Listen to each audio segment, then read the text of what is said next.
Warrington. You know, for a while, Lewis Ritson up in Newcastle, and you know, you see Nathan Heaney in Stoke, and that was something fresh tonight. Fresh, different, exciting, vibrant. A real shot in the arm for British boxing, an incredible performance from Johnny Fisher. So over to you, guys and gals, for questions to the champ, still a champ, and Mark Tibbs here as well for anything you need to know. Yeah, this is Base the Kid, the hardcore casual. Shout out to you, Johnny. Right. Great performance, all good. Question for you though: after such a hard training camp, which you've said that you've had, you put yourself through it for this. Do you almost feel a bit cheated that it didn't go a bit longer for you to show more of what you've been learning?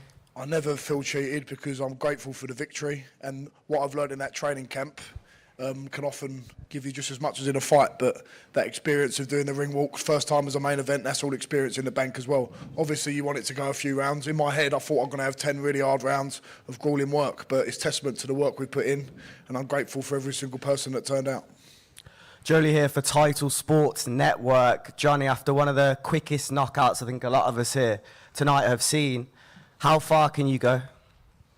As far as I'm meant to go, as far as my capabilities allow. Listen, I think I was speaking to Eddie about this. I saw Anthony Joshua, how he trained. He fought in Ganu, and then a week later I saw him doing pull-ups, he was doing swimming, he was swimming in the pool, and that's where I had a little click in my head. I thought, if I want to be a professional athlete, I've always trained hard, I've always done it right, but everything's got to be tightened up now as you move up the levels. The food's got to be better, the sleep's got to be better. Everything I do has got to be stepped up, and that's the bare minimum as a professional athlete. And I think that's what that corner's being turned, and that's not just nutrition and sleep. That's about the tactics and being relaxed in the mind as well. And I think I've really turned a corner in the last 6 months with that. Johnny, Tom Colley for Through the Ropes Boxing. We've heard Eddie talk about tonight.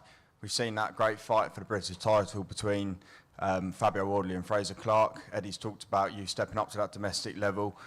Question for yourself and Mark and Eddie: how soon will it be before we see Johnny in those kind of fights? Listen, I think anyone on the planet, as I said in the ring, I've got to give them something to think about, and if it's right, I'll fight absolutely anyone.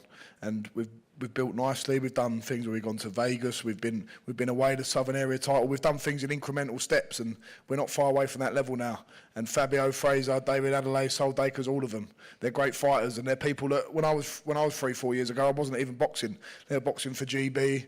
Fabio's the exception to that, and that's someone who can inspire me as well. And it'd be an honour to share the ring with any of them guys, and I think I'll give anyone a hard night's work. Oscar Pick here for ESBR Boxing. Johnny, congrats on your win. Eddie mentioned a few different places, Australia, Riyadh, but where would you like to fight next? This was amazing to fight here in Stratford in the Copper Box, in the heart of where the Romford Bull Army is, but Australia is a great place, and we went out there for a little bit after my fight in Vegas, and honestly, the fan base out there is unbelievable. Big John done 5,000 tickets for a DJ set. So imagine if we have a fight over there.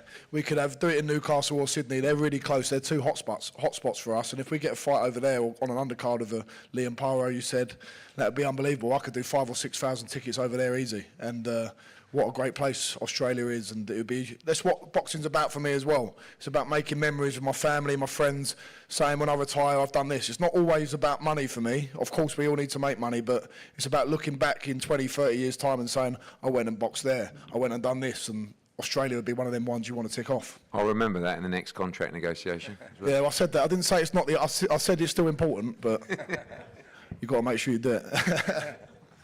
Regan Slaymaker for International Boxing News. Johnny, a few years ago you were at the co-main event to Jacob's Ryder against Gabriel Nguema. I think that was one of your second biggest night compared to this. How do you compare your improvements from that night to now? That night was a really good learning night for me. I remember I cracked my hand and broke it. I splintered the metacarpal in the build-up to that and on the pads. But I look back on that fight, I remember on the Saturday night on that fight, we was all not disappointed, but a bit of a lull because we hadn't got the knockout, and we'd done 4 or 5 fights and we'd knocked them all out. But I look back on that fight, and Jimmy, Mark's dad, was saying, I don't know what we were moaning about. It's a great bit of experience for Johnny, that sort of fight. And I look back on that with fond memories now because I turned a corner then, and we turned a few corners since then as well. But I feel like a different fighter at that point. Can I interrupt? course you can. See that fight against Nguema's name? Nguema. Nguema. See, Nguema was a tall guy who had a very, very good right hand. Yeah, I've said this to many people in my gym.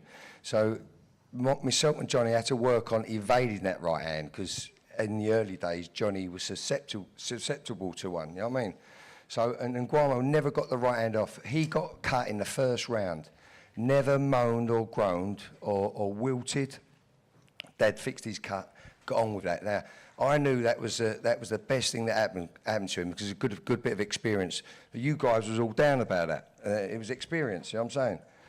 So yeah, so that was, and I think he brought it up a couple of days ago, brought that fight up, and he now knows what I was talking about. You know, give him another couple of years, you know that was a blessing. And tonight, you know, dangerous man, Babic, and dealt with him, took him out there in the round, unbelievable. I think the power in my jab and everything's got better because I'm more relaxed when I'm throwing it. I'm not loading it up like it's a piston. I'm just flicking it out there, and that elasticity makes a difference. And you have to have a calm mind to be able to do that. And having 11 and 12 fights now, it's so different to when I first walked out in front of that O2 crowd. I'm not as stiff. I'm not as jittery. I'm feeling looser and better each time. Hi, Johnny. Hello. Many congratulations Thank you. on an explosive performance. I'm Yusuf Anani, BBC News. So you've already been asked how far you can go. Do you dream of being heavyweight champion of the world? Of course I do. I've dreamed about that since I was watching Rocky when I was a child. I remember at my 4th birthday I was doing shadow boxing in front of all my friends at my Gideon Park Primary School. My mum was telling me to go, jab, go on Johnny, do it. So I've had that experience, and we all dream of that as boxers, but it is only a dream, and you've got to look at the next step in front of you. I've always said this from the very beginning. The roadmap becomes clearer. You just got to keep winning fights. You keep winning fights, you get to an area title, and you keep winning fights, and then you get to a headline and main event, and then everything's just got to be seen one step at a time, and then the picture becomes clearer for you. Thank you. Thank you. Mark, obviously Johnny's improvements have been really fast in his short career. I mean, how impressed of Johnny have you been in this only short space that you've had him as well? Well, do you know what? This is this morning we come back from breakfast, and myself and Sonny was walking into the lift after breakfast, and I went, do you know what, Sonny? This is the first time I'm not nervous about Johnny fighting, you know. And then I asked myself why, and do you know why? Because look, we got a good guy down for sparring to practice a certain tactic for Babic, for the long haul, for the 10 rounds, because we thought he'd be tough, you know what I mean? And we know he's tough. So we got him in, and you know, we had 2 weeks to go before the fight, and Johnny then brought in Derek for a last spar, and I was thinking, oh no, Derek's an hard bit of work, you know what I mean? And but he went and done what he did with our sparring partner. With all due respect, he gave a good account of himself with Derek. Beautiful account of himself. So, you know, Johnny's coming. What was your question? Sorry. Yes, very impressed with the improvements. And he's, you know, once he gets his head around it, like Babic tonight was a bit of substance. The fight meant something, you know, and so therefore, you know, he brought the best out of him. And I'll be honest with you, a little bit more experience, yeah, he would have held Babic up for a little bit, give the fans a bit of thing and put him away in emphatic fashion, although it was emphatic fashion. Do you know what I'm saying? Yeah, I know what you mean. But when I just see someone's hurt, I can't help it. It's instinctive. But that's good. That's also what makes you so dangerous. Yeah. Because Yeah. it's a prize fight. Yeah. And Yeah. in that division, anything can happen. Eddie, So- you know what I like? Sorry to butt in there, mate. But you know what I liked? The 4, 5, 6 shot combination with distance at the end. Sorry, I think Eddie. it all came off of the fact that what we've been practicing, a smooth, relaxed jab. When the jab's too tense or it's too...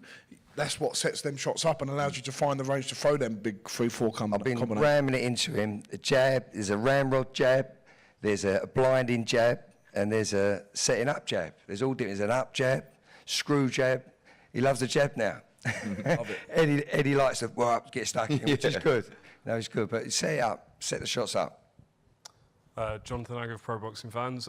Question for both Eddie and Johnny. Some people online mentioning a possible Dave Allen fight. Is that a fight you'd be interested in making, and is that a fight you'd want, Johnny? I love Dave Allen. I'd love to have the opportunity to fight him. He's the first professional I ever sparred. And I was only 18 or 19. I was at Exeter University. And I didn't really know what I was doing. But my coach at the time, Jamie Williams of Legends, you know Jamie, didn't you? He said, fancy a bit of sparring with Dave Allen. I just played rugby on the Wednesday, and I think we sparred a couple of days after. And for 6 rounds, he proper laid into me. I didn't really know what to do, but I just kept coming forward. Darren Barker was there, and he was impressed, and he said, you're one tough boy. So that was a little thing I can take away from that. I grew up watching Dave Allen and being motivated by him, so it would be an honour to share the ring with him. But he's a wily old customer, and he's a veteran, and he's a good boxer and a big solid man. So that would be a difficult test, I have no doubt. Yeah, for me, I mean, you know, the interesting part now of the strategy and the matchmaking is to make sure you get the tests and the rounds before you're back headlining again, because unfortunately you can't headline in a fight no one's interested in. That's why Babic was such a good opponent, because he was a tough man. Everybody knew who he was. He was brilliant in the build-up. And so what we need to do now, in between now and the next headline, is bank some rounds and some experience before we're in another test where we've got to fight someone a little bit tougher. So Dave Allen is someone that will give rounds and will give us, you know, something to think about. And, you know, you got him. Obviously, you got David Adelaide fighting Sol Dakers. They could fight the loser of that, the winner of that. But, you know, when I saw Fraser Clark against Fabio Walder, I know that Johnny's, you know, very respectful. And, I like those boys as well. I messaged him straight after. I said, I think you beat them both now. And he said, yeah, you know, a bit more experience. No, absolutely more experience, because we're not going to get it wrong. But I loved those fights. And they won't come till 2025. But when they come, they'll fill up the O2. And when they come, he'll be ready. And now the smart part is the matchmaking between to get the experience. That's key, because we can't just knock everybody out in a round and then go into a 12-round war and be 11 rounds deep without the experience, because you've got to get it right. Could I just say something else? Could I just say thank you to, I haven't said it yet because I normally say it on the broadcast, thank you to my mum and dad. My mum, who does all my washing, she comes around, looks after my dog, puts him out in the morning when I want to go to sleep. She does it all for me. Hetty's been helping as well. She started doing bits of my T-shirts. And, yeah, my dad doing all the tickets. He loves it, but it's also stressful, and I don't think that man ever sleeps. So thank you to him, and thank you for my mum. She cleans my kitchen as well, and that's a big help, because I don't know what's up. Big John, we're not going back to digital tickets anymore. No, he likes the old school. He got the pen and paper, I know. And people come and meet. And we're trying to...